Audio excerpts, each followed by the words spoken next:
Hello everyone, this is Sir Kent and today magkakaroon tayo ng fast drill patungkol sa ating Philippine history sa mga sikat na mga personalidad.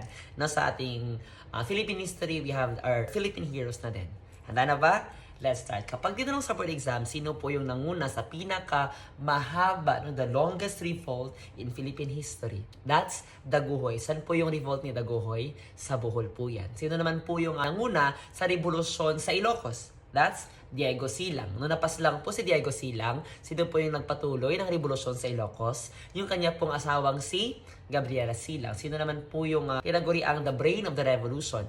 That's Apolinario Mabini. Kapag naman the brain of the Katipunan, that's Emilio Jacinto. Ano po yung isinulat ni Jacinto na nag-guide sa lahat ng mga Katipuneros natin kung ano po yung dapat at hindi dapat nila pwedeng gawin? That's the La Cartilla or the Cartilla ng Katipunan.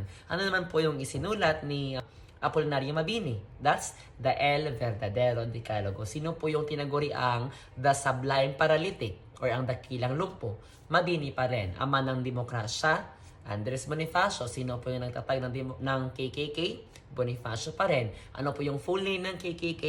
Kataas-taasang kagalang-galangang katipunan ng mga anak ng bayan. Sino po yung tinaguri ang the first editor of La Solidaridad? That's Lopez Haina. Sino naman po yung the greatest orator?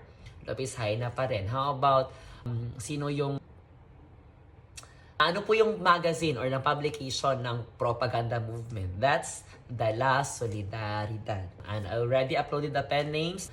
Yan lang po sa ating ngayon, sa ating fast drill, sa ating Philippine history. And I hope na ma-memorize at ma-familiarize nyo po silang lahat sapagkat hindi po talaga sila nawawala sa ating board exam. This is Sir Ken. God bless everyone.